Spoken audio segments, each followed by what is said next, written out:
Hello, and welcome to Let's Drone Out, episode 430. Tonight you are joined by our fearless leader, Frank. Good evening. Sometimes everyone's favourite, Curry Kitten. Always the favourite. Hello. And our friend in the snowy north, Cole. Howdy. How's everyone been doing? Not too bad. Who are not too you? bad. How are you? Yeah, who are you, Mr. Man with the mustache? I'm Stephen. I've got a silly mustache. Hello, and good evening.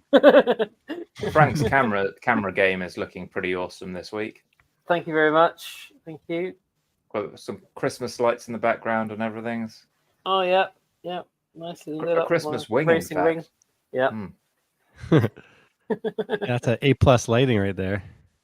Thank you. The grand total of 2 desk lamps. Works a treat. I'm gonna have to dig out my strings of LEDs for Christmas and scatter them around over the guitars or something. See if I can Exactly. improve it. Yeah, I'm sort of starting to break out the almost Christmas jumper. Because it's. Are you not... graduating towards Christmas in your jumper game? Okay. Yeah, absolutely. So I had just sort of a roll neck and then nice patterny one, and then breaking out full on Christmas jumpers next week. So you don't catch anyone's retinas unaware. Exactly. I get told off if I get it, break them out too early. So too many people with birthdays who resent early Christmas stuff. So I think as long as you're in December, you're okay. It is tough if you've got a birthday in December. Oh no! My birthday's the day after Christmas. Wow. I think one of my friends has their birthday like between Christmas and New Year. One of my old school friends, and that's rough. Yeah, I've never had a birthday party really. Like I've had like one, and I did it in the summer with all my friends and stuff. Like royalty. Yeah, well, because think about it, like Christmas, the day after Christmas, it's kind of like family time. Maybe people go away. Maybe people are busy visiting family members and whatever. So, yeah, it was always, it's always been kind of like, all right, I'll see you guys at some point. But I'll see you at my state birthday. Yeah.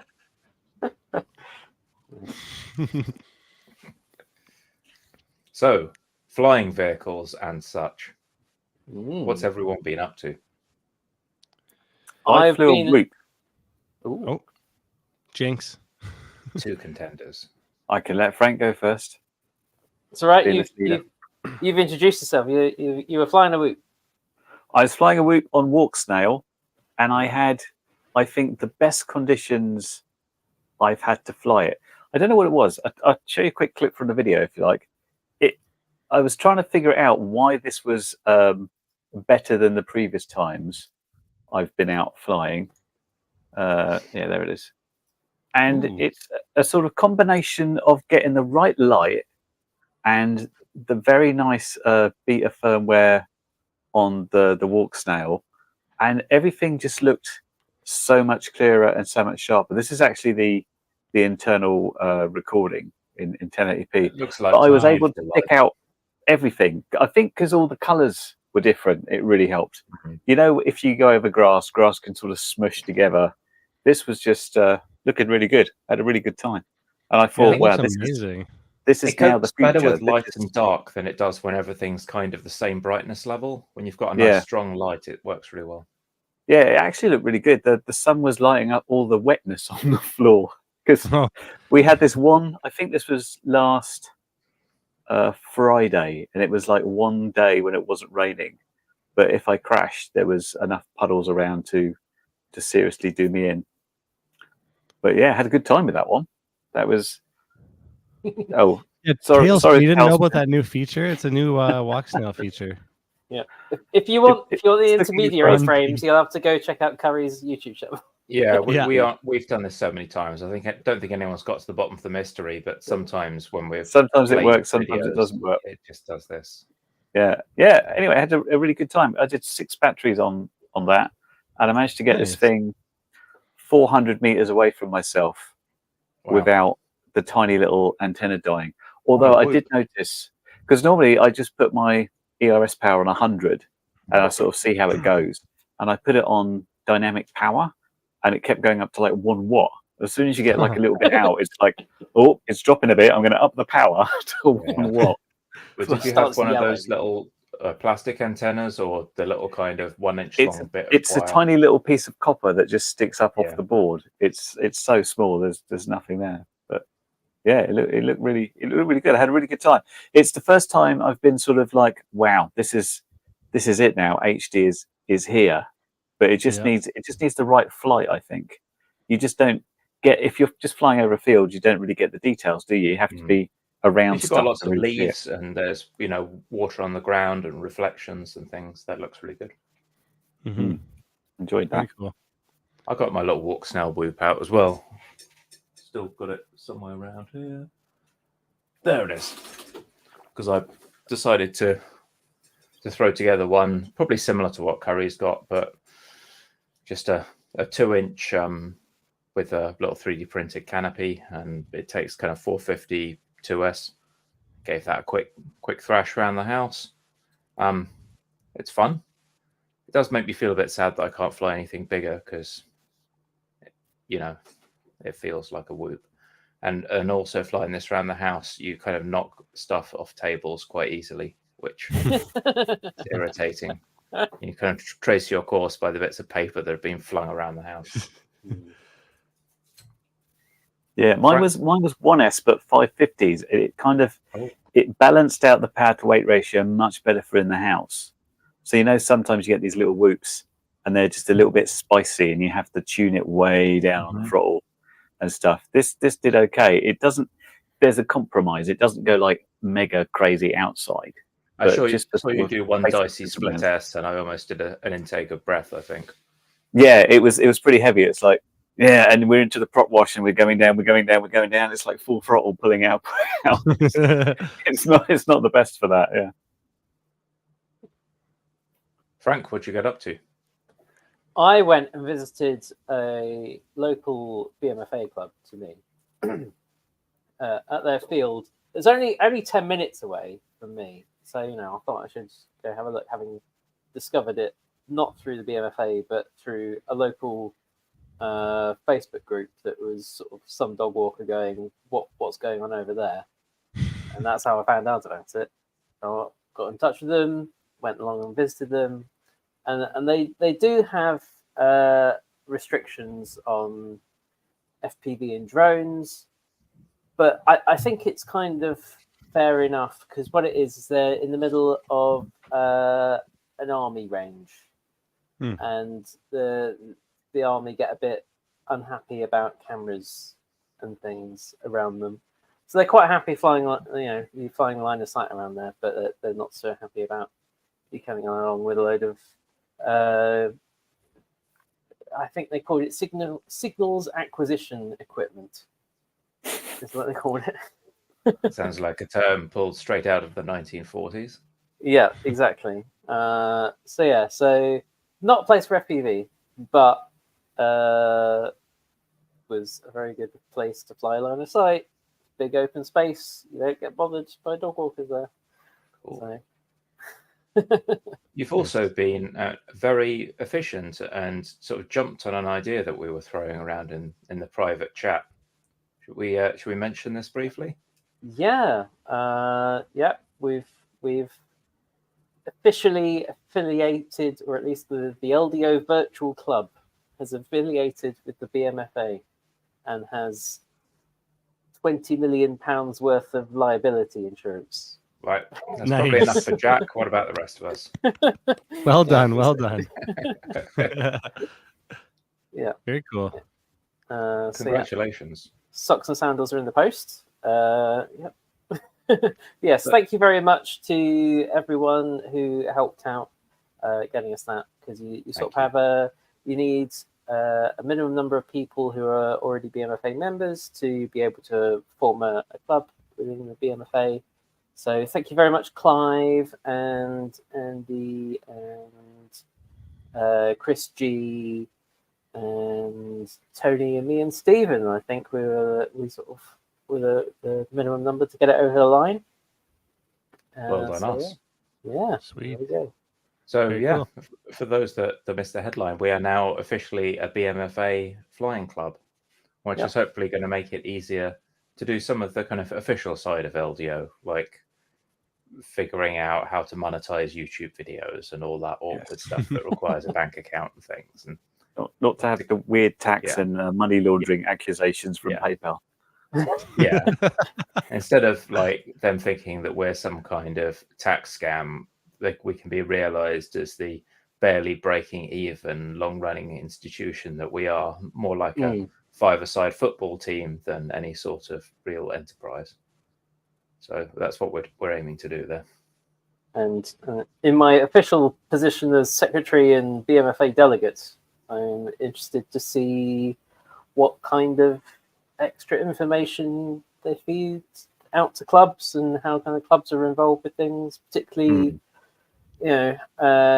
clubs were mentioned at the consultation recently. And there's some things that the side of things that I get excited about and no one else does. I might get some more information. It's another line of information, so I'm interested. Cool. I'll now try and do some work and help this along now we're a club, and see if I can. Is one of the side effects? Some Can we actually form the world's largest BFMA club if our viewers join as well? I mean, there is a whole question there. Like, if we form a large enough size, could we have a hostile takeover of the BMFA, at least the BMFA southern area? Yeah, we could technically offer membership to Patreon, so you could be an LDO club member. Yeah, if that's something you'd be interested in, let us know. If anyone is interested in sticking it, I think if anyone is a member of BMFA already, I think somewhere in the portal where you kind of renew your membership and do all the stuff, I feel like there might already be a button somewhere. If you say add to a club, I think you can request to join LDO. So it's the LDO virtual club if you find the button. So have a look. If not, let me know. We'll work it out. Yeah, we thought it might be a neat Patreon thing. We could have club events and things. We'll see how it goes. There's all sorts of options. If people want things or have suggestions, please drop us a line. Pop up in Discord or other channels on YouTube videos and things, and let us know. John H would like to know who the club examiner will be. I think that's possibly Andy LC. I think is technically an examiner. So he can examine me any day. You'll have to get in line after Jack. Yep. True. First come, first serve. That's what he's been saying for a few years already. It's not happened. I was out flying on the weekend in 7-degree weather, which was a little, I was very bundled up. Let's just say that. It was Saturday. It was one of the only sunny sort of nice days in the last couple of weeks. Some guys from a city maybe an hour and a half from me, they came down, and I flew a few packs. I didn't really go too crazy. I just wanted to meet up with the guys and fly a little bit. But let me see if I can show this. Can you guys see that? Yeah. Cool. We've only seen one frame, so we don't know how it's playing. Oh, a lot better than before. Ooh. The gods are smiling on you. Yeah, all the leaves are gone now, sadly, but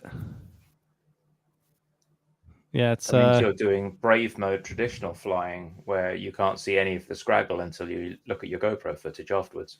Yeah, especially with analog. Yep. So yeah, it was just a chill cruise. I wasn't really pushing it, and I just honestly I'm kind of preparing for being in Taiwan, so this is almost just like test flights. Okay, my quads still work, everything's still in working order. So Yeah, not like I said, nothing too crazy, but it was still nice to be able to get out and just fly a bit. I don't think I've flown prior to this for about a month, just because of how bad the weather's been. So it's So how is the 7-inch build going? And have you tried out your GPS yet to try out rescue mode and stuff? no. So my 7-inch build it's a prolonged process at the moment. Yeah. So let me close this off here. Well, actually, I'll grab it. I'll show you. I noticed when he was flying around there, they actually put yellow tags on the power lines. That's a helpful move. Or telephone lines. It's a very FPV friendly of them, isn't it? Yeah. You know what it is? That area it was like an old like psych hospital or psych crazy kind of like compound. There was like a bunch of different buildings, and they just demoed a bunch of it, and now that's one of our flying spots. All the people with the big JCBs and things, like, don't pull down all the power lines, please. Yeah. But like, there's actually where we were flying right there, not too far over, there's like a burnt down building where it's got all these crazy gaps and stuff, which I flew in the one day, but I wasn't really willing to sacrifice any drones that day. But so yeah, there hasn't been much as far as a 7-inch drone. Not a lot of updates yet. I do have all my 3D prints though. So I've got GPS mount, barred pole with a SMA there, little camera mount thing on the front, crossfire on the front there, a couple little pads and whatnot. But I'm actually, what's really nice is that it's Black Friday sales right now. So I'm going to be buying T-Motor 55 amp ESC and what else was I going to buy? Shoot. There was something else that is very important to my build. A few things. I still need a few things. Oh yeah, motors, T-Motor motors and T-Motor ESC. But once I get those in, I'm pretty much there. I've got my GPS. I have to grab a barred pole antenna, but motor. I've got GPS. I've got the frame. I've got crossfire diversity. I've got Rush Solo Tank VTX. I've got cameras. I've got, I'm a good portion of the way there. I still want to buy one of those little like GPS mates that will power the GPS before I plug in and stuff. Although someone was telling me recently that they just plug their USB, like a USB cord, into their flight controller, like give it 5 volt, and then Yep, that was me. Okay, yeah. You can just use a power bank. The only thing you need to do is to make sure that your GPS is connected to one of the pads that get power when you plug in USB, like you do with your receiver, for example. Yeah, I was going to say some of them don't necessarily. So as long as try it at home and see is the best way. Yeah. So that's, at the same time too, what's the most it's going to take to acquire sats on a cold start? Maybe a couple minutes, maybe 5-10 minutes at the very worst. Well, the only thing you need to do is try it out before you go, just to make sure it will get them, and then you're good. Sometimes you get a situation where, for some reason, some of the wiring or one of the things completely wipes out the signal on GPS. I literally had a GPS that was fine. I put a new flight controller in it, and it's like no sats until I wrapped it in copper tape and then grounded the copper tape to a ground, and then it's okay. It was ridiculous. So electrical noise and stuff, I guess, right? Do you ground the copper tape to the ground pad on the GPS, or you just ground it at the FC end? Just grounded it at the FC end. I think the grounds are all common anyway. Yeah. Okay. The other thing to be aware of with GPS is that if you travel halfway around the world, you might have some issues. Yeah. It starts off going, well, last I was in this location, and at this time I would expect to see these satellites on these frequencies. It's going to rebuild the almanac. And then it's going to look for those, and it's going to be like, I can't get any of these satellites, and it's going to be waiting for ages before it then goes, I'll try again and just start from scratch and work out what satellites I can actually see. So it will take a bit longer the first time you power it on somewhere else in the world. Yeah. Oh, it looks like EBR said, UARTs 1 and 3 on the Ultra have 5 volts from USB, so I can just do that. Cool. Yeah. I will be running Ultra for this long range quad. It's gonna be crazy. It's gonna be really cool. It's gonna be my first long range quad, so it's a lot of learning process for me. But part of me is like, because I'm obviously I'm gonna be going to Taiwan to fly this for the most part. I feel like I'm gonna like acquire most of the parts, but I might even get some of the parts while I'm in Taiwan and just finish the build out there. So I don't know if I'm gonna do much like using the GPS here in Canada. Like, yeah, I don't know. I still have to decide, and obviously I still have lots of testing to do before I even really send it out. So it's it'll be a process, but yeah, I'm really looking forward to it. Sounds Good luck. good. Have you managed to speak to your local long range experts locally? I have, yes, actually. So, in sort of recent weeks or maybe months, I guess, maybe going on now. Oh, my computer is almost dead, 0%. Oh, save the day. I Yes. got distracted by talk of copper tape, thinking I could use some of that. Just Yeah. down rabbit hole. But yeah. So I recently connected with a guy named Marcel off Axis, and he's like a pretty long-standing LDO listener. But he's a Canadian dude from the West Coast. Well, he lives in the West Coast. He's actually from my neck of the woods in Ontario.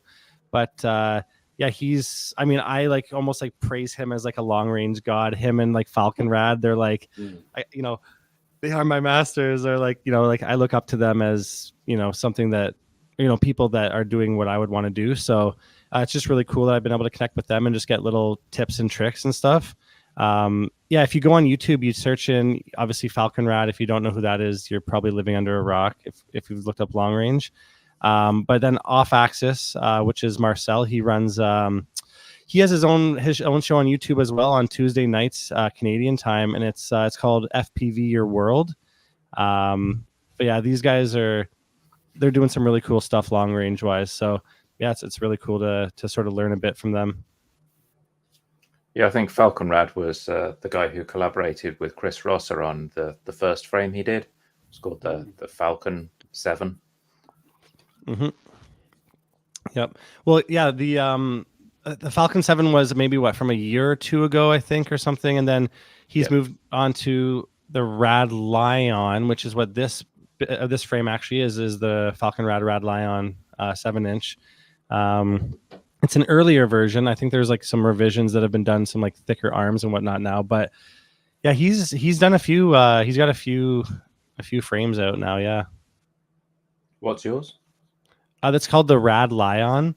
So yeah, it's really cool because it's really perfect for like a 6S 2P setup where obviously I don't have the top plate right now, but you run a big line on the top, line on the bottom, and then how big are you going to go?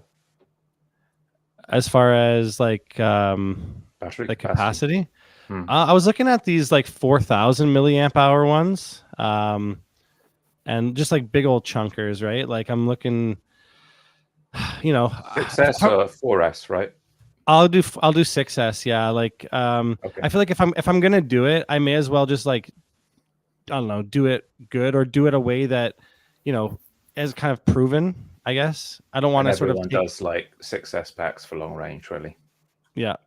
And in the 2P sort of configuration, I guess it's less strain on the packs, especially because it's lithium ions. You don't want to strain them too hard, I guess, right? Because they don't have crazy C rating, I guess the term may be. I guess if you get a bad cell on just a 6S 1P pack, it's pretty trivial to say, oh yeah, it's that battery right there, and just yoink it out. As a 2P, you're like, it's one of these is not happy. Yeah. It's interesting to think about two of them though. They're pretty heavy, and I'm interested to know what are the gains you get in time versus the loss you get in weight, because I think one pack they're about 400 grams maybe about each. 20 minutes is what I figured on my one. I haven't tried two, but I would imagine it's not going to be this linear graph, say, twice as long, because obviously you're going to be pulling much more weight. But maybe like half an hour of flight is pretty good. That gets you a long way out. Yeah, totally. You've got a bit of headroom with the current as well, haven't you? If you go to 2P. Yeah. Exactly. Yeah. So I mean, well, from what I've gathered and from what I've sort of picked up, just a little bit of knowledge here and there, it's like, by having 6S2P configuration, it's like if you only had one pack, all the amps that you're drawing from your throttle or from your motors, whatever, or ESC, whatever you want to say, is like it's all relying on that one battery. Whereas if you have two, it's kind of spread out. Instead of you pulling, say, 20 amps off one pack, you're pulling kind of like 10 off each. Yeah. So it sort of spreads it a little more. It's a little more forgiving on the lithium ion side of things. And again, I could be totally wrong. Like this is new territory for me. So if it's what everyone else is doing, right? Yeah. But probably. yeah, it's interesting. It's interesting to learn, at least. It's not. Oh yeah, Alexander Fedorov said, yeah, you can pull 2 times more current. Yeah. Mm-hmm. So yeah, it's definitely gonna be a chunker though. Like think about it, like 2 4,000 mAh Li-ions is gonna be about 800 grams or so just on their own. I'm also gonna put like a HD cam on there, so that's already like 1,000 grams just in batteries and HD What do you cam. reckon? But About 1.5 kilos all told once you're up in the air. I would say I don't think it'll be that much. It might be like, I mean, the frame can't weigh that much. The analog VTXs don't weigh that much. If you go, the motors, they can be like 50 grams a motor. Some of those. Yeah, it's probably getting close to like 1,500 grams. I bet. Yeah. Or more, who knows? I don't know. I don't actually know quite yet. So, as long as it fits in the suitcase. Well, that's why I was like partially like, okay, you know what? Maybe I'll like do the build when I'm over there, so that way it's not like fully put together. I should be able to build it in a day or two, sort of thing, if I put a couple hours in here, a couple hours there, and yeah, I don't know. We'll see. It's a project in the making right now. So, but probably shipping. If you're traveling, then having 2 1P packs makes sense, because some airlines restrict the individual capacity for single batteries, but you can have like 20 batteries. Yeah, well, and that was the other thing too. I'm like, I'd almost rather only travel one. Like, I'm gonna be traveling there with a bunch of lipos, but I'm like, okay, do I want a bunch of lipos and some big chunky Li-ions? I'm like thinking maybe I'll just buy the Li-ions when I'm over there, and then just do like a one trip back. I don't know. If you can be sure that you're going to be able to get them.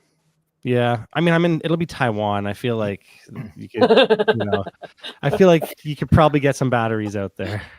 Just hold up a picture. Can you make this for me? Yeah, we'll get straight on. Yeah. Well, and I know a shop owner out there in the city of Tainan. I connected with a shop owner out there when I was there last year. There's a place called Shongda, but it means big fly, essentially, or fly big. And this shop owner is super cool. Like, he put me onto a bunch of spots when I was flying there. Anytime I ask him a question, I have to Google Translate everything, but he's like, no problem, my guy. I can help you out. Like, he's a super cool guy, and it's nice that I actually have a bit of a Taiwan FPV community when I go out there, so it's pretty sweet. Nice, yeah. Nice. And well, so one thing I was actually going to maybe ask you guys, if you can chime in, because I'm getting a bunch of people's opinions on it, just to sort of hear what people think. So for 7-inch drone, I'm toying with 1300 kV, 1500 kV. I'm getting, some people are saying one or the other, and I'm getting a mixed bag, and I'm trying to like take a little poll and see what people think. I don't know. Like, I've run 1300. I've got 1250 on there at the moment. I'm not running lithium, so I've got slightly higher pack voltage than you do, because I'm only dropping down to like maybe 3.6 volts per cell before I land it. So on my 6S, obviously, I'm not really going below 20 volts, whereas on a 6S, you might be hitting 18 volts, so your blade speed's going to be a bit lower. But yeah, the 1300s and 1250s seemed pretty good. It just depends how much absolute thrust you need, I guess. And Curry was saying he's got like 1800 kV on one of his. Yeah, on one of them, although I wouldn't call that the long ranger. But yeah, on the Chimera, which is kind of cursed, it started on 1300s the replacement motor that I got, 1250s, I think the same one as you, Stephen, I've got now, which seems it's right for cruising, and I didn't have any problem. I mean, to be fair, I only got down to like 3 volts, or not even 3 volts per cell before it decided to just crash on its own for reasons like the motor's burnt out. But other than that, it seemed fine, because it did. I was expecting it to take a lot more throttle to get in the air, but it was still happily cruising at like 25% throttle with a single 4,000 milliamp hour Li-ion, although I didn't have HD camera on. So I don't think it's going to be too much more. It's hard to say, isn't it? It'd be an interesting experiment for me. Once I get this thing rebuilt, it'd be an interesting thing just to whip out a parallel cable and stick 2 of those batteries on, because I've got a connector at the bottom and the top, so I can easily make that pack up. Just to see like what are the gains and what is the compromise, which is probably don't do any big dives and expect to be able to easily pull out of it like it's a 5-inch. Nice gradual coming down slowly. Nice little curve. Yeah. See, that's one thing that is going to be a big learning curve for me, is coming from, like, I've only ever flown 5-inch quads. So, I mean, other than, Mavics and whatever, which is a different thing, but yeah, I'm going to have to really relearn throttle again, basically, or like throttle position, I guess. It'll be slightly different. So Caroline Tyler was saying each of her packs with Molicel 21700, that's the Molicel P45B, which are good for 35 amp burst each. They're weighing 454 grams, pound, I guess. Yeah. And come in at 97 watt hour. So there's a limit typically of 100 watt hour per battery that you can take onto an airline. So if you take a 6S1P on, you're good. But if she built those out as 6S2P, that would be, 190 something watt hour, and would be illegal to take on according to the airline rulings. So, yeah, but I guess they're separated, right? Like you just make sure they're not connected with the. Yeah, if you've got just a whole bunch of loose cells, that's okay. But then you're going to be up against the fact that you can only take 20 batteries on some airlines, and a BA is less, I think. And so each one of those would then counts an individual battery. So instead of taking 2 packs, you're now taking 12 packs on, and then you've got to take your lithium ion cells and maybe a USB power bank, and phones and tablets as well also count towards that. So you've just got to be careful. If you might find someone who's just militant about this at the airport, and be prepared to kind of swerve around a bit. Well, I mean, I only have like 8 lipos for my 5-inch, and even if I do bring, I don't think I can really. I can't justify buying more than 2 of these Li-ions. Like, they're already like $100 a piece. So like, if I have 10 batteries, that should be okay. Yeah, it should be cool. I was just saying, don't buy the individual like 21700 cells and take to solder them up the other end, because then someone might be like, there's too many. Yeah, no, and it's already weird going through like airports with lipos. I mean, I haven't had any issues, but like, it's all that in anticipation. You're like, oh, is it going to be okay? Like, are they going to see these and be like, what the F are you bringing here? Like, but I don't know. I find, I mean, knock on wood, because whatever, it's been fine lately, or it's been fine so far. But I find when you go through airports, like when it comes to like, quads or drones or whatever, they're not really the ones that are enforcing drones, right? Like, there's a governing force that cares about drones, and they obviously they govern batteries a little bit, but I feel like when you go through airports, they're like, oh, drones, cool, come on in. Like it's not like there's like, we're the FAA, we're the CAA, like, what are you guys bringing here? Like, that's a sort of separate governing force. So I think maybe in the US they're kind of trained to come down on people and throw the book at them, but a lot of places they either open the bag up and then get very serious and take everything out and stare at it as if to say, oh, well, I better wave this around to make it look like I'm studying it, and then put it back. Or they just open it and go, ugh. Yeah. Oh, another guy with some weird batteries. All right, go on. Off you go.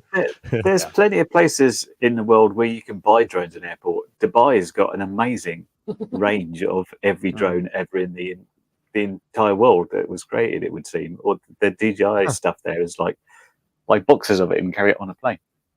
Huh. There's one guy on another podcast who's talks about Raspberry Pi gizmos, and he's got one single value judgment, like, would this get you stopped by the TSA? There's like a TSA check, right? And if it looks too sketchy, like Fedorov says here, they're gonna just reject it for no good reason other than they don't know what it is. So yeah, if you're doing 3D prints, make sure that they don't look like crap, and maybe tidy up all the wiring, put little caps and plugs on things, and it'll probably be fine. Make it look as presentable as possible, and should be good. And don't look sketchy yourself. Or I guess there's it's like you walk in, you got all these batteries, you're looking around Yeah, don't put them in a vest and strap them to yourself and have wires. No, I thought that was the most efficient way of going through TSA. It's better for my muscles. I carry all my batteries in this weighted vest, so I don't damage my back. Yeah. Oh man, that would be bad. Just get to the conveyor belt and be like, aha! You know what was so weird? The last time I flew, I got randomly selected, and they were swabbing my phone, and I'm like, what? I'm like, okay. Yeah, I'm swab my phone. All you'd like. There's probably there's you can swab my dead finger, my dead skin cells. Yeah, I was check you have been handling explosives. Obviously, I was once called back to the gate, having gone through and sat down, and I went up there and they said, "Oh, sorry, you've been randomly selected. We meant to search your bag. Could you go back and get it?" And the level of concentration I needed not to say, "Let me just get the drugs out of it and I'll bring it right over for you," it was staggering. It's just like, you can't joke with those guys. That's a really bad idea. No, time and a place for sure. And like Alexander just said, he's looking not sketchy with the crap that we carry. It's not easy. Yeah. I had enough trouble back in the day coming back from IT conferences, and every single booth you go to at these expos, at trade shows and stuff, they always give you USB power banks and funny little LED gizmos. And so I'd come back and they'd be like, take your phones and tablet out, take the phones and tablet out. Do I need to take out all the USB power chargers and wires? They're like, no, put it through. And they'd always be like, what the hell is all of this? And someone pointed it on the X-ray machine, and I'd be like, yeah, I've got 3 laptop chargers in here, and I've got 8 USB power banks. And why? They just gave them to me. They put them in the bag. A convention? I didn't think about them. Yeah, it's freebies. Yeah, nice. Oh. Have you heard about Project Interno? Which is a UK initiative with the National Crime Agency and some police forces and a bunch of other people about basically teaching the police to recognize what a 3D printer is. Because the vision's just conjured up in my head. What's this one? That's the cow with a hat on. Let's try the next one. Yeah, because what it is, they've had this problem where they've said people can now 3D print firearms. Yep. And then they've realized that Nerf guns exist, and it turns out that you actually have to sort of teach some people the differences between firearms and toys, and people are. So don't tell me the police have started rounding up these kids with Nerf guns because they decided these were 3D printed firearms. I think it sounds like that was, if not an actual problem, definitely a concern. They've had to sort of actually connect some people. We should probably learn about this stuff before we try and enforce it. Hello, Zoe's in the chat. Hey, Zoe. Print, shoot, repeat. Ooh. Let's go. So did anybody notice the new Insta360 camera that came out this week? Yeah, it's big. It's big. It's like, let's take a GoPro and try and one-up it with what we're doing. What's it called? Which one is it? I forgot what it's called now. There's 2 models. There's the regular and the Pro. and it's got a flip-up screen. Is somebody looking this up, or should I? So I can remember. It's not the white details. one, is it? There's an Ace. There's No. an Ace Pro, right? There you And go. the Ace Pro is the one with a Leica lens and a 1/1.3 sensor, which is good. And then there's a regular one, which is almost like let's catch the idiots out who thought they were buying the Pro, and it's only a little bit cheaper, but it has It's a like 50 half-inch quid difference or sensor something. and a crappy lens. So you really don't want the one that isn't the Pro one. I can't see any reason for getting that. It's totally not worth saving 50 quid. Wow. But it weighs 180 grams. Not I for think drones. the GoPro 12 was 145, that kind of ballpark. And we were complaining the GoPro 12 is a bit heavy. It's pretty heavy. It's not a very good FPV camera. It's quite an impressive action camera. The best head-to-head I've seen so far, and it's kind of their flex where they're using AI, and it's about low light performance. So they put a GoPro and the new, what's it called, Ace Pro on a mountain bike in as the sort of sun was setting in low light, and they put their auto stabilization on, and of course they had to crank the ISO way up. And the difference was that there's a special AI which is trying to sort out the picture so it didn't look all grainy.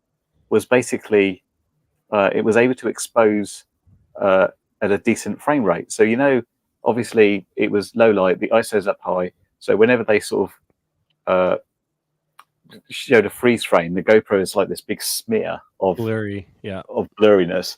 And every time the Insta was absolutely solid, absolutely that's nice, rock solid. So it had no noise on this very high ISO rate, and it was able to expose and get a very quick frame rate, even though it didn't have enough light, which is quite a nice way of using AI, I guess. They probably have some noise reduction. I'm sure they're using some kind of like AI noise reduction, like in real time, and then that's pretty cool. Yeah, because that is a problem. Is like, if you want to shoot in 60p or something, or 120 frames per second in the evening, you're supposed to have your shutter speed double that. Well, these cameras, their sensors are so small that once you start boosting that ISO to have that shutter speed, it's just with this guy, it had a decent size sensor, which is probably doing a lot of that work for you, right? Just by getting a larger catchment area for those photons to hit. You don't have to worry about so many tricks. It's got another weird thing, which its sensor is 8K, but it films in 4K. But it means if you then zoom in, it will then use a proper 4K thing. So you can still zoom in, get 4K, or otherwise you've got the 8K, and it does like the pixel averaging to make sure there's no like dodgy bits about it to get the right picture. Sony, it looks like a fantastic action camera, but too heavy to put on a quad, like all the other action cameras have been just lately.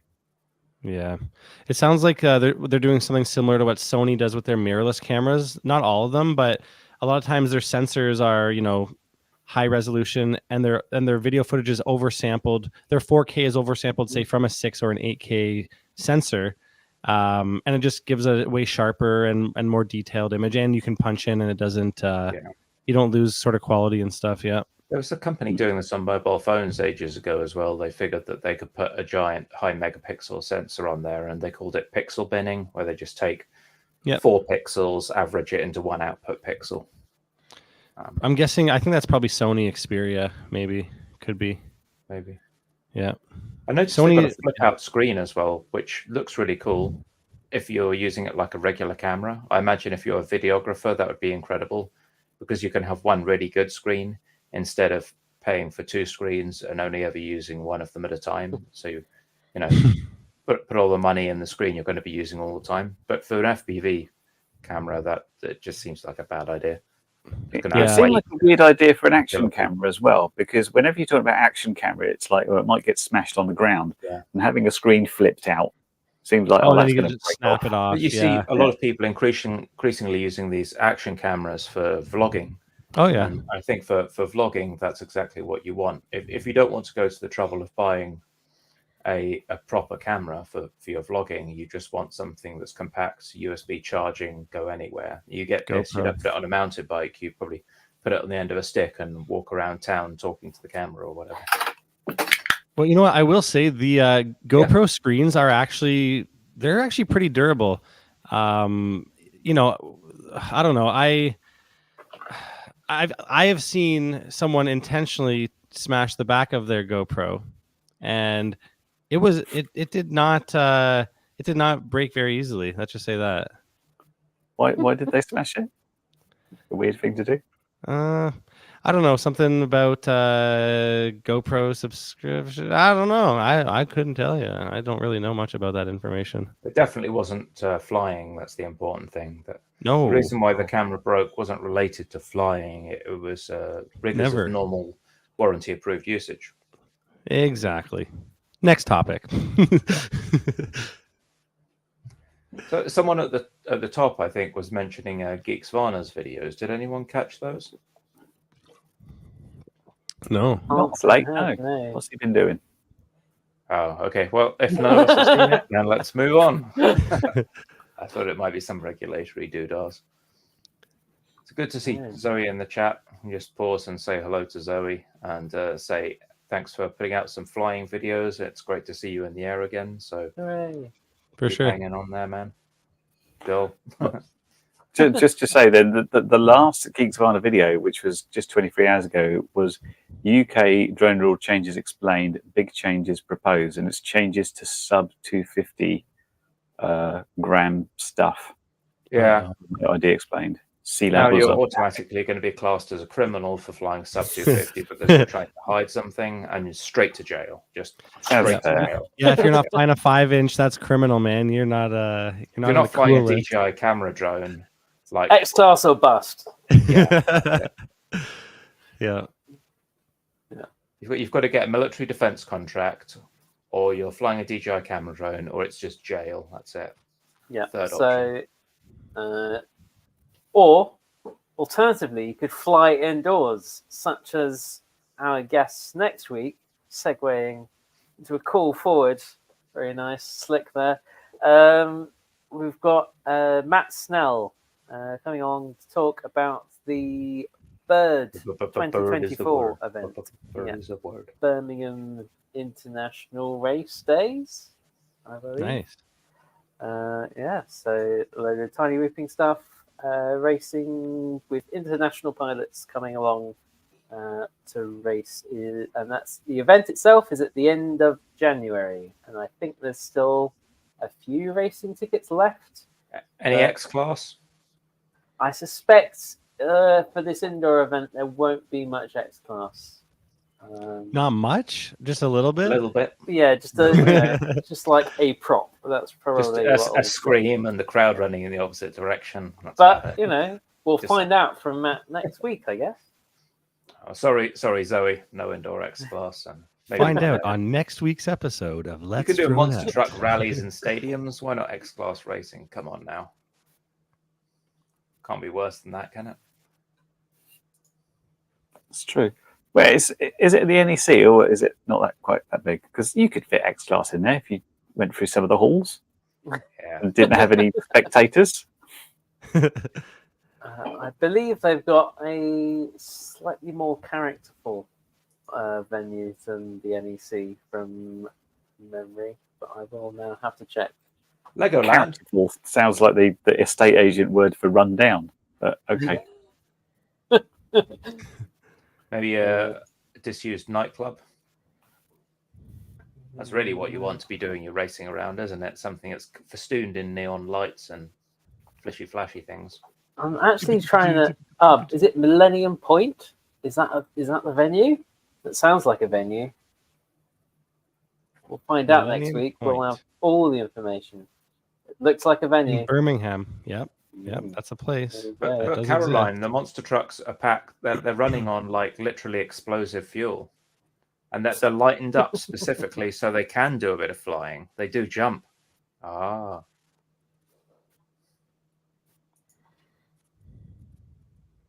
Anyway, a bit of jeopardy makes it more fun, doesn't it? Well, sounds exciting. It's nevertheless. like being at one of those marine shows where the front couple of rows might get splashed or something. Front couple of rows might just get swiped by an X-Class. Japes. Third and fourth row might get splashed by the blood from the first and second. Just make sure they sign the waiver. That sounds fair. I It feel ain't flying, it's falling with style. I feel what you need is a couple of deserted shopping malls. That would seem like a great place to do some races. Oh And man, I think some definitely. have been used in the past, haven't they? I do wonder what's happened to all those shopping malls. They were Every huge time I in go the to this, 80s, and Amazon's yeah. killed them all.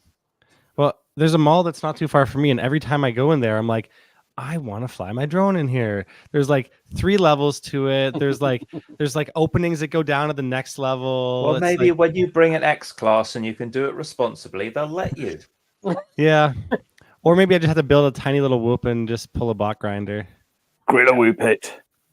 Yeah, that would be pretty fun, and it's pretty harmless. Like, I don't like the worst that's gonna happen is they're gonna say you got to get the heck out of here. You could do pretty good things with just a little like 85mm whoop or 75mm Oh, yeah. with digital video these days. So it's good fun. Man, If you get the footage like Curry was getting, then it's Yeah. really good. oh yeah, true, yeah. With I I walking, feel yeah, slightly totally. wrong for saying it. It's like, yeah, you can't do any damage with these little whoops until someone's like, "What's that?" Does that and falls down the escalator and like takes out, all the people on the way or You something. could do And that you're with like, lots yeah, of things, though, couldn't you? no harm But can done. they even hear it or notice it in like a You could do that with fake flame. a crowded, well, not a crowded, but like a somewhat, a mall playing music and whatever. Like I saw Bach Grinder and one of his guys in New York City. They were flying around like Times Square, and like no one even was paying There's attention. No one could even. probably an equation which factors in the population density of Karens in the area and a True, number of other risk factors, and you just Yeah. got to work your way through the train of numbers. Yeah, that mall I'm talking about is it's all Karens. Yeah, shit. It can be hard to notice. That's why you have to fly into people's faces. Yeah, It's okay. Just bounce off intentionally. them. It'd be good.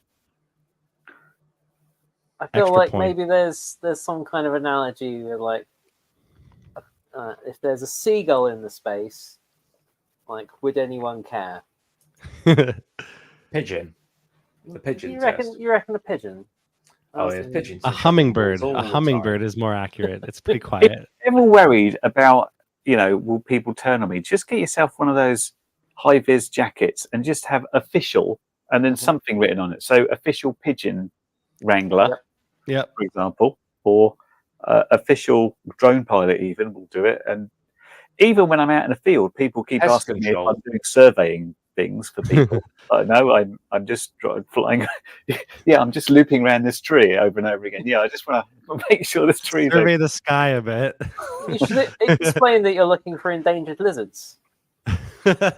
Just you need a high vis vest, and you've got to build your goggles into a hard hat, so the antennas stick up through the brim, and you put the hard hat on, and you're like, official business here. Yeah, you have like a little sign, "Man at work." You just put it beside yourself. Yeah. I do bring a high vis for somewhat questionable locations, and it's been fine. So yeah. The signs that they have for doing the drone surveys of the bits of the underground that are above ground, those signs are pretty good. I'll see if I can find a picture from one of them. They're definitely the sort of sign you want to look legitimate. Do not step on live rail or something. Put that down next to yourself. Or just carry a ladder with you. I watched this video on YouTube of these guys that snuck into a bunch of like festivals and things. They're just like high vis and they're both carrying a ladder. It's like, yep, come on in. It's like, yep.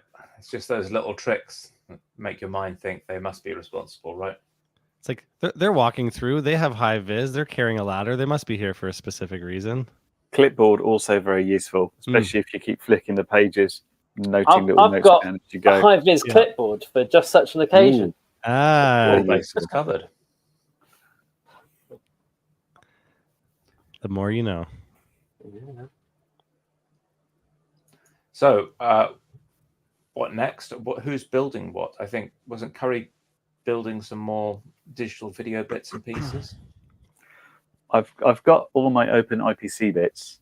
I haven't started on it. I'm somewhat behind on doing stuff because of the weather. I've got the 4G car ready to go, the EP430, which has now had Blue Jay flash to it that I need to test out. I've got a jet boat, which is up there, which needs going. and then I have to rebuild the Chimera, and a bunch of other things. But every time I'm like, oh, is the weather going to be any good? And then I'm like, oh, which bit should I do next? FPV jet boat? It's sadly not FPV. It's just a boat that because the last one was so disappointing. It went about walking place. Where is it? Yeah, it's up there somewhere.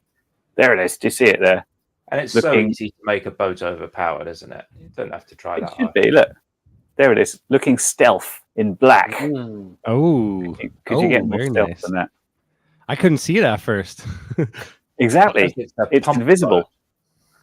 So I thought about going out tomorrow if the weather's any good, and then I get that one out of the way, and then I can mess around with the car a bit more. Nice. I tested out the car a bit, but it turned out that iOS wasn't very well supported for anything. They're like, yeah, it'll be fine. It's like, well, this doesn't work, that doesn't work. And I haven't got the option to say it's on 2S, not 3S, so it keeps telling me it's out of battery all the time. Go over to Android, it's like, well, there's an invisible option that wasn't there before, and it works. There you are. Try that. I got to get some new hardware fasteners for this quad actually, because it's a hand-me-down or secondhand purchase one, and yeah, some of the hardware is not the best. I actually had there was a standoff that was stuck in this, and I had to basically like I don't know if I think I talked to you guys about this before, but a buddy of mine helped me. Basically, we had to like snap the standoff / the bolt that was in there, and I was surprised because I thought it would wreck the carbon, but it didn't even leave a mark on the carbon. I went to my buddies. I was like, man, I think you can help me out. Like, do you have any ideas? Because a few people didn't really know what to do. So he literally just grabbed some like crazy pliers. They're like the thick pliers. He kind of just like went like this and just wrenched on it. Boom. Within like 10 seconds, my problem that was happening for like a week was solved. And wow. I know. He's like, what did he say? He's like, trust me, it's not my first time having a stripped bolt with a standoff. So I guess he was the right guy to get help from. Huh. Yeah. I've always been a bit too cowardly. I try and get like 2 pairs of pliers and like clamp one around the bolt head and one on the standoff, and then just. One problem is that it was a recessed bolt, so I couldn't. I couldn't get a hold of the end of it, and I'm like, oh, maybe there's too much Loctite, or maybe there's this. So I was heating it up and trying this, trying that, but what I thought my next step was like somehow cutting a notch in the head of the bolt and making a flathead basically out of it. But yeah, I went to my buddies. He's like, nope, just boom, done. Yeah, got lucky. So cool. I got very lucky. I was actually pretty stressed because. Well, not very stressed, but it was just like, oh wow, I just got this frame and now I can't use it. So, but there's always a solution. There's always a solution to every problem. So, always just Hulk out. The worst that happens is you need to buy another bottom plate for the quad. Yep. Yep. So that's that story. Finally, a few parts away, and I'll be closer. Never leave home without mole grips. Yeah. It's the wisdom there. It's actually incredibly. I did try cutting a notch in a screw. It was the old the hex head screw, which seems so easy to strip if you get the wrong ones. It's just turning and turning. It's a circle. And it becomes a circle. Although I managed to cut some sort of notch, it's just like then as soon as you get the screwdriver in it, it's just prizing it apart. What I ended up doing is just getting like a T driver, which was too big for it, slamming it in there because it was so soft. And I'm like, yeah, it's coming out now. Yeah. It's ridiculous. Yeah. So I just now I know, like, okay, get good quality hardware. Like use good quality hardware that's hard. Like that's why it's called hardware, right? Make sure it's actually not soft. where like you have a hex that all of a sudden that hex becomes a circle, and there's no such thing as a circle driver. So I mean, I don't think there's such thing as a circle driver. Maybe there is, but that wouldn't make any sense. Yeah, always get those like high tensile strength bolts and not the cheese ones, and be super careful with aluminium hardware. It's a disaster waiting to happen. For sure. You're saying you don't recommend buying cheeseware? Do not Not- buy aluminium cheeseware, even if you're saving half a gram on your precious all-up weight. Yeah, literally, like, just use steel. It's harder. It's a lot harder than aluminum, or aluminum, as you guys say. I've had somewhere those bolts. I've just gone to undo them, and the head is just detached from the thread of the bolt, and the head comes off on the driver, and the bolt is still in the quad. It's not a good look. No, not very cool. Right. On that note, we just rolled the credits, and I think that was another episode of Let's Drone Out, episode 430. We've got some guests next week that we should probably mention. I think that we're going to be talking to Bird. Did we call that out earlier? And then Yep.